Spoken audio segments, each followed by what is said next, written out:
I'm Nikki. And I'm Jess. She's the traumatized. And she's the abandoned. And welcome to our podcast, where we talk about true crime, spooky things, and everything in between. And today we're talking about them spooky things. Let's go. We are. Yeah, we are. First, I'm going to break from our normal. How are we? God. Okay. Can we talk about this whole Titanic sub thing? They found it. They found it? It imploded. It did? Mm-hmm. They don't expect to find any bodies or anything. So they found the debris. We were talking about it at work, how crazy it all is. I mean, we kind of knew that. I was voting for the megalodon swallowed it or something. No, you guys had bets on what happened to it. Yeah. Crazy. So people were like, oh, they found life down there. It was silly, but yeah, no, they found debris and stuff. So are they saying the knocking was just nothing? I don't know about the knocking. We should look into that. They heard sonar knocking, but I mean, maybe that was before it imploded. Maybe. Yeah. I don't know. That's crazy. Question of the week. Would you guys go in an unapproved man-made sub to the depths of the Titanic? And what's crazy to me is there weren't even windows on the thing, so you couldn't even see it. I think there's 2 windows or something on it. Were there? There has to be. How are you looking at the Titanic without windows? I was thinking there was cameras and screens and stuff. That's what I was thinking. I don't know. What's even crazier to me, because I was thinking about it, or we were talking about it, my husband and I was like, wait a minute. Hey, Alexa, how deep do military subs go? And military subs don't even go that deep. So how are you thinking that it's safe? It's going to be fine. It's just going to be okay. No. Insane. To answer your question, I would not. There's no way. Also, tell me you have money without telling me you have money.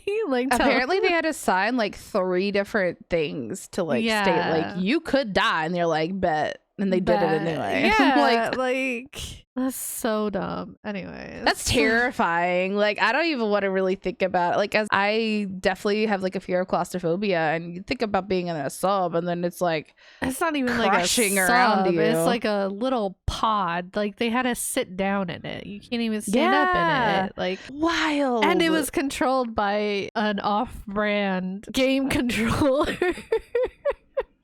They couldn't even swing for the Xbox Elite. They had to go off-brand. Jesus. Crazy. Absolutely crazy. Anyways, my Wild. week. Yeah, how was your week? Crazy. No, it wasn't too bad. For this episode, I'm kind of living in the spooky because my lamp broke. It just died. I was wondering. So, and it's gloomy here too. Raining. I feel like it's raining all over the United States the last week. It's just, ugh. It's so gross. That's fine. But had another ultrasound, and baby girl is grown. She's out of the small percentile, which is what they were worried about. So what was it, 8 percentile? That's how small she was. I don't know how they measure it. Anyways, but she's good now. She's 1 pound 7 ounces. Nice. Right now is what they're reading. Again, I have to go back in 2 weeks just to make sure she's still growing at the right rate. Which is insane to me, because I can't eat carbs and stuff, but she's tiny. So what do you mean? You should be able to eat everything that you want, and then she'll grow. How do they expect you to? I don't know. Yeah, so I don't know. Anyway, she's good. That's good. Mom's good. I'm good. They did up my insulin to 24 units. That's to be expected, because as you go with pregnancy, the placenta blocks the insulin more and more and more. So that's fine. And then the drive home was kind of shitty. Anywho, how was your week? It was okay. Trying to avoid getting sick. Dodging it left and right. But work is going okay. The last day or two has just been, we were talking about before we started recording, I am fueled by the sun. Okay. If I'm having a bad day, I can go and sit out in the sun and read for 30 minutes. it resets my soul. Like I need it. I need to just that warmth, and like it's just happy and it makes me happy. And it's been raining for like a week and a half. Since Sunday, I think, at least. I feel like it's been longer. No, it was all weekend. It was all weekend. It was raining all weekend here. Yeah, it's been raining for Damn. so long. And I'm like, finally, I think we're supposed to get some sun on Saturday. But so it's like I miss my sun. Saturday when you're driving in the car. Yep. Perfect. Perfect. No. I'm going down to one of my great grandfathers is having a surprise party in Charlotte. So we're going down to Charlotte. I gotta spend the night there. It'll be great. And then I gotta start like packing because I move into the apartment in like 3 weeks. Yeah. And like I really only have 2 weekends left here. Think about it. So like I gotta start packing up my stuff, and like because when I come back I'm gonna have like a day or two and then the apartment's gonna be ready. So like I don't want to wait. Like I basically want to have everything packed and ready to go before I go, so that when I come back I can unpack my clothes and pack those up, if that makes sense. Yeah. Why don't you just leave your clothes in your suitcase because they're gonna be dirty anyways. Yeah, maybe just throw them straight in the washer and back in the suitcase. That's a good idea, because like I don't think I'm gonna have a washer and dryer. I'm ordering one because it's probably you're probably gonna bring nice clothes plus your regular clothes, right? Yeah. So while you get your washer and dryer, just use that suitcase as your main clothes until you get unpacked or whatever. That's really good. Yeah. And like I already have a bed set up. I have to order like I don't know what the living room looks like, so I have to wait until I move in to like get like furniture and stuff, but it'll be fine. Yeah, I'm excited. It's just getting there. Like I have 2 weeks of like, this is probably one of the first times since I've been in Virginia that I've been on a little more on the stress side, just because like I have a lot of stuff I want to get done, but and I'm avoiding illness. But other than that, like everything's going great still. I love my job. I really do love my job. I love the people I work with. Like I said, it's been kind of a crappy day, but you're gonna have those. Yeah. So you want to hear the fun fact of the day? Yes, I do. Fun fact of the day. Fun fact of the day. Okay, so I don't know when we started doing that, but I love that we do it. I realized that we do it every single time, and I want to thank you for that, because that is something you brought to this. It has its own like theme song. We just needed a little jingle, you know? And I love it. Oh, it's perfect. Okay. Did you know that taking a quick nap after learning can help strengthen your memory? Oh, that's cool. Right. So basically they should have nap time insinuated everywhere if you don't learn anything. That's my takeaway. Love that. Okay, what are you talking about? So today my story comes from Ireland, Northern Ireland to be exact. But I actually wanted to start off with a little snippet. So this is the whole thing, but a little snippet of somebody's experience at this place. So are you ready? Okay. Oh, I'm so ready. Then the giggling started. Oh no. Oh, no. Why? No, there should never be giggling.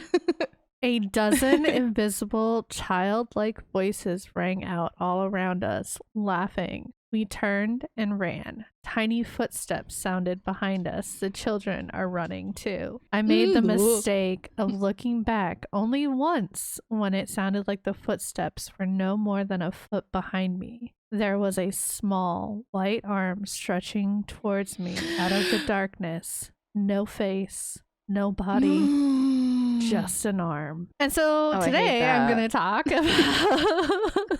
God, I hate that so much. The Crumlin Road Jail. Okay. The Crumlin Road Jail, or affectionately called the Crum, is a former prison in North Belfast, Northern Ireland. It is the only remaining Victorian era prison, like, left standing. Okay. I understood correctly. The Crum was designed by Sir Charles Lanyon. It was built between 1843 and 1845 and cost 60,000 euros, which in today's money would be 9.3 million euros. Whoa! Okay. So that's expensive. A bit. Yes. The first number I was like, okay. Yeah, but the second number is, yeah, that's a bit much. It was one of the most advanced prisons of its day. Built within a 5-sided wall, the 4 wings are up to 4 stories in height and fan off from the central area, which is known as the Circle. Ooh. So the prison was originally built to hold between 500 and 550 prisoners in cells that measured 12 by 7 feet. The Crum was the first to implement the silence and separation system. Oh no. Where there was only one prisoner per cell, and with a rule of silence. The prisoners were even hooded when they were outside their cells. So like when they were taken out for recreation, they would wear these hoods that you could see through but barely. The silence just forced the prisoners to make up their own kind of sign language system. Right. The system was later abandoned due to it being inhumane, but probably the most important part, they needed to put multiple people in a cell. So can't really have a silent system if you need more than one person in a cell. Right. In 1846, the first 160 inmates who were made to walk from Carrickfergus prison 11 miles in chains arrived. So they had to walk 11 miles in chains from one prison to the other. Jeez. Okay. They were men, women, and children. What the heck did the children do? I'm about to tell you. Okay. Thanks for that. What a segue. Children from impoverished working class families were often imprisoned in the early years for offenses such as stealing food or clothing. The conditions were brutal and oppressive for these children. Like, it was bad. I can't. Yeah. Oh my gosh. Tragically, one of these children was a 13-year-old boy, Patrick McGee. He was sentenced to 3 months for stealing. Moments after being brought to his cell after sentencing, he used his necktie to take his own life. Oh. I mean, oh gosh. I can't even imagine the type of treatment kids would get. Like, that's insane. I mean, I didn't put it in here, but I definitely read that there was like flogging in like a flogging room, and kids were also subjected to that. It wasn't just the adults that were getting flogged stuff. That's insane. Okay. Crazy. Lanyon's original designs didn't include a gallows, as until 1901 executions were held in public before crowds of up to 20,000 people outside of the prison. After that, an execution chamber was added, with the final hanging taking place in 1961. There were 17 prisoners executed in the prison. The condemned would live in a cell known as the condemned men's cell, which was large enough for 2 guards to live in it as well. For days leading up to the execution, the prisoner and the guards would live in the cell, not knowing which day would be the last for the prisoner. Wow. Then when the time came, the prisoner would be brought to the ensuite, where there was a secret door to the room where he was to be hanged. Not a good secret tunnel. Not a good secret tunnel. Which, spoiler alert, there's a secret tunnel. Of course there is. It's your story. Of course there's a secret tunnel. Well, it's not really secret, but there's a tunnel. Okay, fair. So the hangings would be a rather quick matter, with even a coffin waiting in the secret room, like ready. 15 of the bodies were buried inside the prison in unconsecrated ground against the back wall beside the prison hospital in unmarked graves. Now, when I first heard about this story, basically it said bodies were buried in the walls of the prison. And I'm like, oh, I need to tell this story. But it didn't mean actual in the walls of the prison, just like in the walls. So like in the grounds of the prison. But not in the wall. Got within the walls, not in the walls. So that article needs to be spell checked, please, because I had my hopes up and they were tramped on. How dare you guys disappoint her like that? That's just rude. Despite being known as Europe's Alcatraz, there were a number of successful escape attempts at the Crum.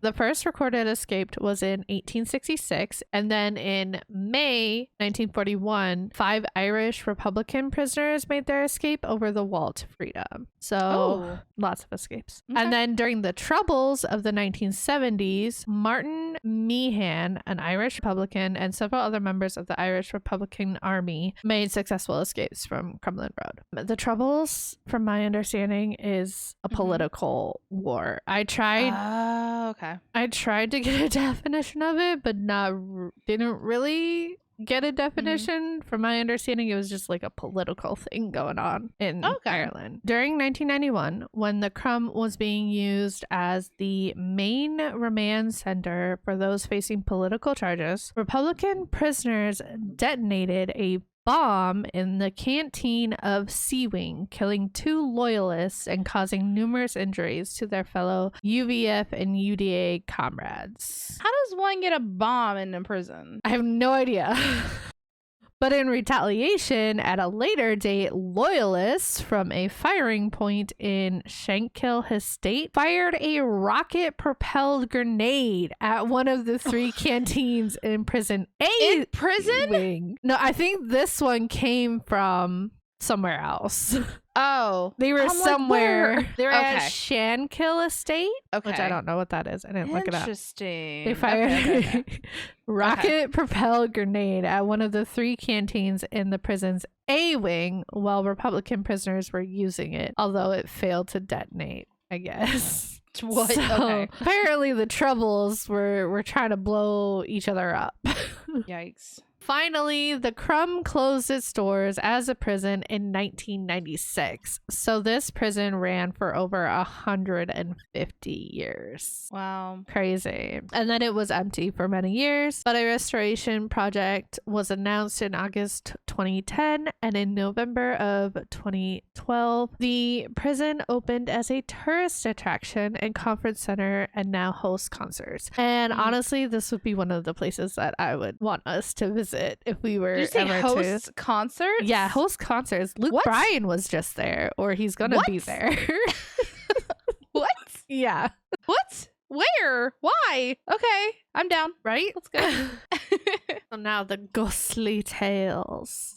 Oh, I'm so ready. This is a very beautiful building for being. It really is. It's crazy. No, it really is. I'm so confused how they have concerts here. I mean, I'm sure the acoustics are amazing. They have weddings here. You can get married here. I mean, I guess if you're into spooky, scary stuff, then maybe. But like, okay. If I could do it again, I'd get married here. No. Oh, God. Destination wedding. Destination go wedding. to Ireland. Yep. Oh, Ireland! How lovely. Family shows up. This says prison. This is a jail. Yeah. Okay. I just really loved working in a jail in the military. Throwback. It's how we met. So, anywho, so the Crum is widely known as one of the most haunted buildings in Northern Ireland and seems to greatly deserve its reputation. Reports of strange sightings and sounds, footsteps, objects moving on their own accord all plague the prison to this day. Doors are heard slamming shut and mysterious figures are seen both day and night. Ooh. There are many hotspots within the prison, one of the hotspots being Patrick McGee's cell, where people hear disembodied sounds like crying. The execution chamber is another area of the prison where people have reported a common experience. Visitors have claimed to be overcome with very strong emotions of distress and sadness when in the area, not to mention sudden unexplainable temperature drops. Another really haunted region in this prison is the tunnel. So there is a tunnel underneath the road that connects the prison to the courthouse across the way. Now, the courthouse across the way has no roof. It's been abandoned and completely in ruins, but it would, like, they go to the courthouse and then right away get taken to the jail. No stop, pass go, collect $200, just straight to jail. See you, bye. Even in the days when the prison was active, prison guards reported strange happenings in the tunnel, like a gray figure is commonly reported to be seen in this tunnel. Recently, ghost hunters have several recordings on camcorder and digital voice recorders of a man's groan, sigh, cough, and whistling, all which happened or all which were captured when nobody was present. So they would like leave their stuff, their equipment down there and pick up all this stuff. Would you like to see the secret tunnel? Oh, I'd love to see the secret tunnel. This looks like a normal tunnel. No, it doesn't. I don't like that. You don't like vibes. That? No. Ew, I got chills. Really? I got goosebumps. I don't like that. No. I don't know what it is. It's like off kilter. I don't like it. Okay, well, we can move on. You know what I mean? It's like this, and the lights are here. It's just like I literally want to like tilt my head. I don't like it. Okay. Well, then we'll move on to B wing. Okay. Where the padded cell still sits. Oh. I don't remember. I don't think I mentioned it. Again, finding history for this place is kind of difficult, but at some point they inserted a padded cell, and it still sits there today. No, those don't bode well. This is reportedly the most terrifying place in the entire prison. Fair. People feel an evil presence beside them whenever they enter it, and the presence of a dark figure lurking in the corner.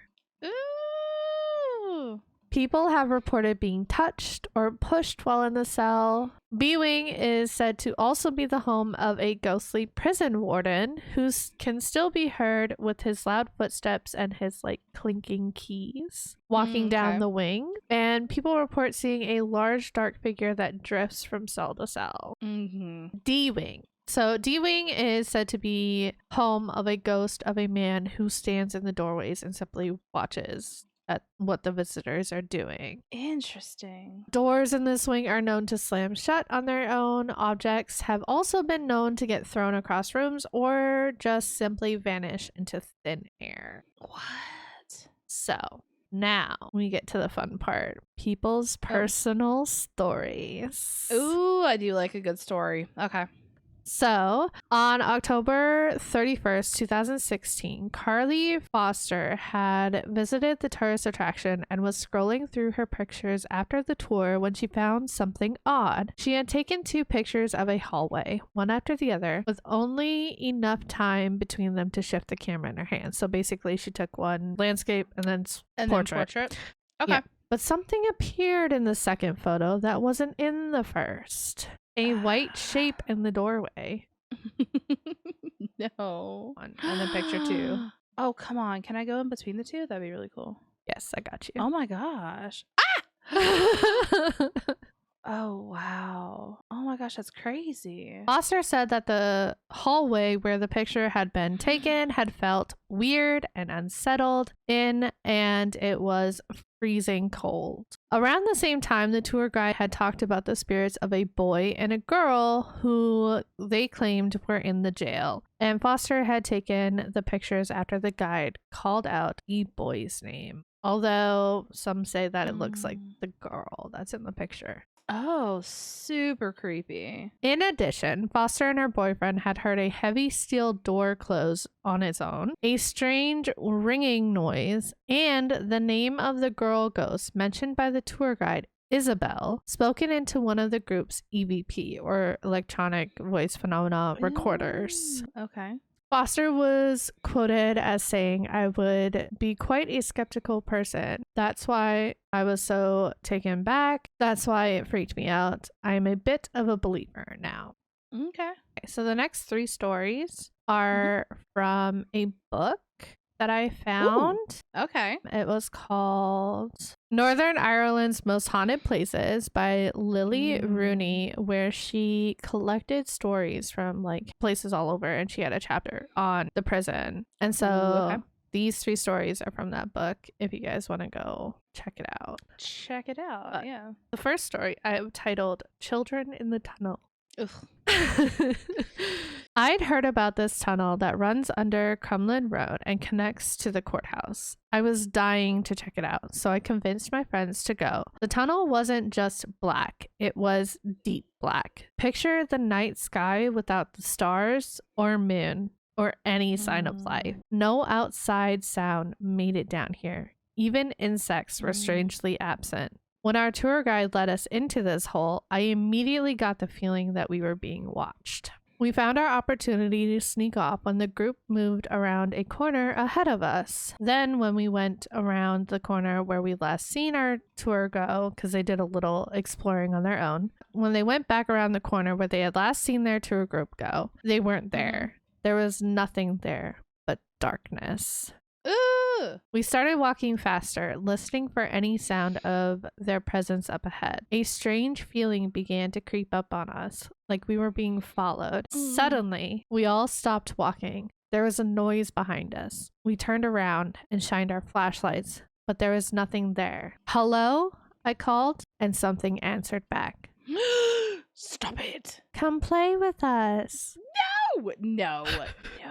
We all heard it. Then the giggling started. No. Nope. A dozen invisible childlike voices rang out all around us, laughing. We turned and ran. Tiny footsteps sounded behind us. The children were running too. I made the mistake of looking back only once when it sounded like the footsteps were no more than a foot behind me. There was a small white arm stretching towards me out of the darkness. No face, no body, just an arm. I screamed and ran ahead of my friends. We rounded a corner and practically ran into our tour guide, out of breath and scared. Oh, nice of you to join us. And if you guys didn't get it, that was from the beginning story. Next is the padded cell. Mm-hmm.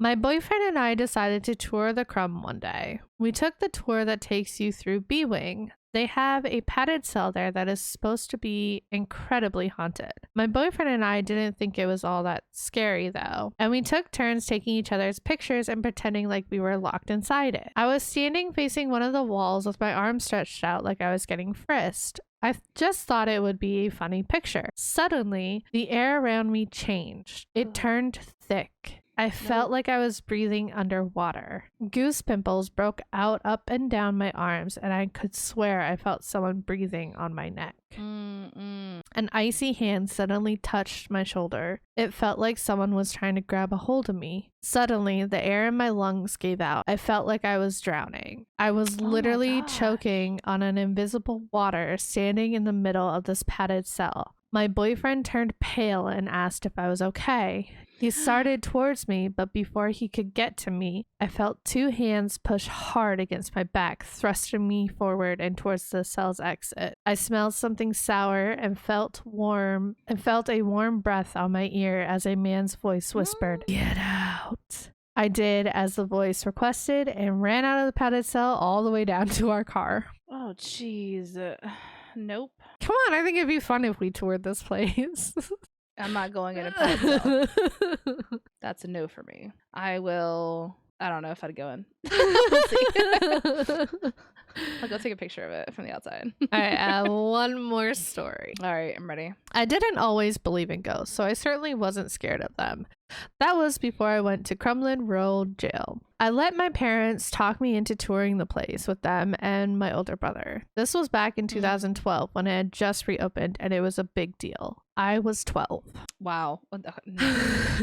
I stood in the padded cell and viewing and felt nothing. It was supposed to be the scariest place in the prison, our guide said, but I thought it was boring. It wasn't until we got to D-Wing that anything strange happened. We were walking with our group. There were about 12 of us in all, and we stopped in front of some of the cells that our guide wanted to tell us about. She was telling us how objects are supposed to disappear and reappear in D-Wing. I just wanted to find a bathroom so I could pee. This is like a typical 12-year-old. That is literally me. I'm just trying to go to the bathroom. I'm just trying to go pee. I whispered to my brother that I was going to go find a bathroom. He just nodded and continued listening to our guide. D-Wing is kind of murky. I wandered around a little bit looking for the restroom. Not far though, I could still hear everything that our guide was saying. I spotted an older man standing in the doorway of one of the cells, just watching the groups walk past. I remembered that he had salt and pepper hair and was wearing a navy blue suit. I thought he worked there. I approached him and asked if there was a bathroom anywhere nearby. He smiled and pointed towards a door, though there was no sign on it. But when I pushed it open, I found a sink and toilet. I did my business, and when I opened the door again to exit, the prison had changed. What? It was like stepping into a cloud. The smell is what I remember most. It was like burning flesh. I remember men's voices in all around me, shouting, screaming, crying. I tried to retrace my steps, but couldn't find my parents, or anyone for that matter. I could hear people all around me, but I couldn't see anything except this strange white mist that filled the air. Suddenly, I heard footsteps behind me. Something inside me told me to run. The steps followed after me. They were heavy. Whoever made them must have been a giant. But there was a strange hollow quality to them that made my skin crawl. Finally, in the distance, I heard my mom's voice. "Mom!" I screamed, rounding a corner. I ran smack into the man in the navy blue suit who had shown me to the bathroom. "This way," he said, and led me down a dark corridor that made me dizzy. It felt like I was passing through some kind of tunnel. On the other side, I finally saw my family. I ran to them. I turned to thank the man in the suit, but he was already gone. I tried to brush it all off, telling myself I'd let the prison's dark history spook me. Our guide was still talking, but she was finally saying something that interested me. The ghost of an old prison warden was supposed to haunt D-Wing. He had died here sometime in the early 1900s. His spirit was known to roam the halls, keeping order at the prison even after his death. She held up a picture for all of us to see. He was an older man with salt and pepper hair wearing a navy blue suit. I knew it as soon as you said it. I was like, yeah, he's not there. He's not. That's not real. And that is one of the most haunted places in Northern Ireland. Oh, that's terrifying. When are we going? Exactly. Soon. No. Booking the plane? No. Oh gosh. Crazy. Oh, that's so cool. That's so cool. I was so excited that I found actual like personal stories. Oh my god, that's the best. It's so hard to find a good scary place to do that has those personal stories. Like that's so cool. So I'm talking about a place that's not a jail. The most haunted places like in America. So there's that. Interesting. And we could actually do like a road trip. Road trip. So you've never heard of the Sloss factory? No. Alabama Sloss factory. Are you ready? I'm ready. Also, your stories were very scary. Made me get cold chills, like a lot. Nice. I kind of was thinking about grabbing a sweater. So I was like, ugh. Okay. Anyway, from 1882 to 1971, Birmingham's Sloss furnaces transformed coal and ore from surrounding acres into the hard steel that would pave the way for the Industrial Revolution. Okay. From skyscrapers in New York's glittering skyline to automobiles being built in Detroit, America came to rely on Birmingham and the Sloss furnaces for providing materials needed to produce thousands of products. So Birmingham grew into a metropolis almost overnight, earning it the nickname the Magic City. Ooh. But with all the progress, a price was paid in the currency of blood. Spooky. Yeah, I didn't write that. I got my sources. But I mean, I was like, oh, that's perfect. Okay. Anyway, in the early 1900s, James Slag Wormwood was foreman of the graveyard shift, the period between sunrise and sunset, where a skeleton crew of nearly 150 workers toiled to keep the furnaces fed. During the stifling summer months, temperatures throughout the plant would reach more than 120 degrees. Lack of sleep, the heat, and low visibility made working the furnace literally a living hell, and only the poorest of workers desperate for employment would do it. So were these like big like industrial furnaces? They were like melting pictures. Steel. Fun. Like basically they would melt down coal and ore, burn it, and then create steel. Okay. Interesting. Okay. So these workers were mostly recently arrived immigrants, and they were forced to live in cramped housing located on the furnace site and could be forced to work at any moment. Ew. Sounds like the military. To impress his supervisors, Wormwood would make his workers take dangerous risks, forcing them to speed up production. Gross. During his reign, 47 workers lost their lives. And they didn't think that was an issue. Which was 10 times more than any other shift in the history of the furnace. And they didn't think that that was an issue. Countless others lost their ability to work due to accidents, mishaps, and even a recorded explosion in the small blowing engine house in 1888 that left 6 workers burned blind. Wow. Yeah. There were no breaks, There were no holidays. There was only the furnace and its constant hunger for more and more coal. Yikes. So in October 1906, James Slag Wormwood lost his footing at the top of the highest blast furnace. Good. Goodbye. Known as Big Alice, and plummeted into a pool of melted iron ore. That was karma. Or somebody pushed him. Either way, karma. They say his body instantly melted into the ore. Like, what it was reported. So wait, that is there steel out there that just has human in it? I think so. We're not gonna talk about. We don't talk about that. we don't mention that. It was reported that Slag must have become dizzy from the methane gas created by the furnace and lost his balance. Dizzy. But what's interesting is Slag had never set a foot on top of that furnace during his years of employment. So why was he up there? Yeah, why was he? Many thought the workers had finally had enough of Wormwood's slave driving and fed him into the furnace, but no workers were ever brought to trial. Well, they're definitely not ratting on each other for that. They're like, thank you.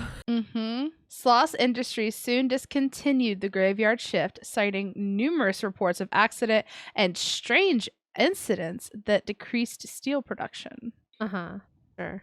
So let's go into these strange incidents. Okay. So the legend of Slag grew each year after his disappearance. Workers complained. So they don't know for sure? I mean, there was hearsay. They never found a body. They said that he fell into the thing in his body, but how would you... So what if they just murdered him, disembodied him, and got rid of him and nobody knows? Nobody was ever brought to trial. Whoa.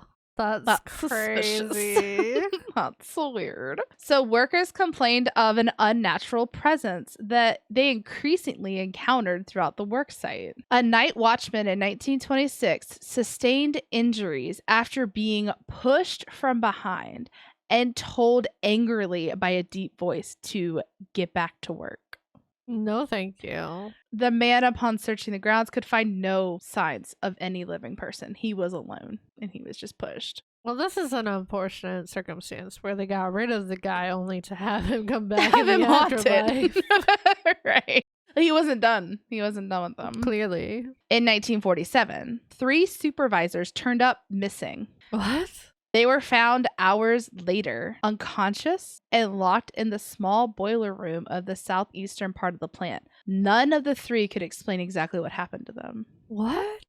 They all agreed that they were approached by a man whose skin appeared badly burned and who angrily shouted at them to push some steel. And they thought it had been a dream. And then they just passed out? Yeah. No, they thought they dreamt it. They could not explain how they ended up knocked out in this but they all dreamed the same thing. That's crazy. Probably one of the most horrifying tales occurred in 1971, when the night before the plant closed for good. Samuel Blumenthal, the Sloss night watchman, who was nostalgically taking a last look about, found himself face to face with the most frightening thing he had ever seen. He described it simply as evil, a half man, half demon who tried to push him up the stairs. When Blumenthal refused, the monster began to beat him with his fists. Upon examination, Dr. Jack Barlow stated that Blumenthal was found covered in intense burns.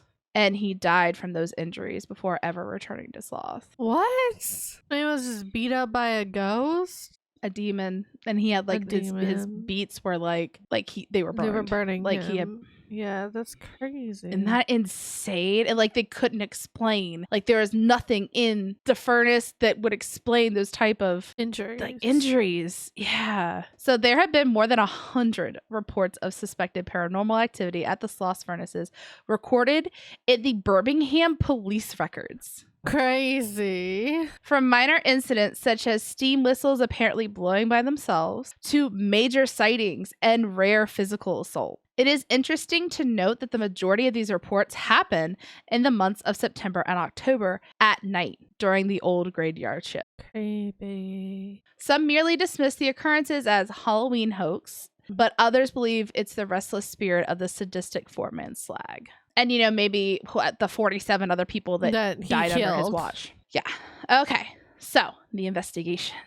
evidence. There's a lot of them.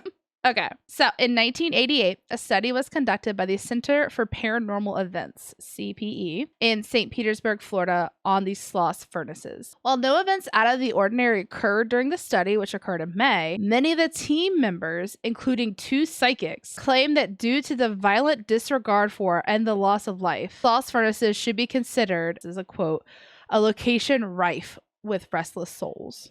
Wow. In the year 2000, Sloss was studied once again by the paranormal team of Fox's Scariest Places, who concluded that it was one of the highest rates of unnatural energy that they had ever encountered. In early 2002, a skeptical investigation team from CBS's affiliate WJTV investigated the site. They left frazzled and was convinced that Sloss was haunted, capturing amazing footage that could be seen on their site. In addition, another investigation was held in 2003 by Alabama Foundation for Paranormal Research that quoted that there is no doubt Sloss is a hotspot for paranormal activity. During our investigation, we pulled data that confirms through our scientific methods and approach that energies are present that cannot be explained. Sloss is one of the most paranormal activity places our team has ever investigated. And then on October 4th of 2003, another assault happened to one of the crew members. Josh Thomas, who had worked at Sloss for many years, suddenly caught fire.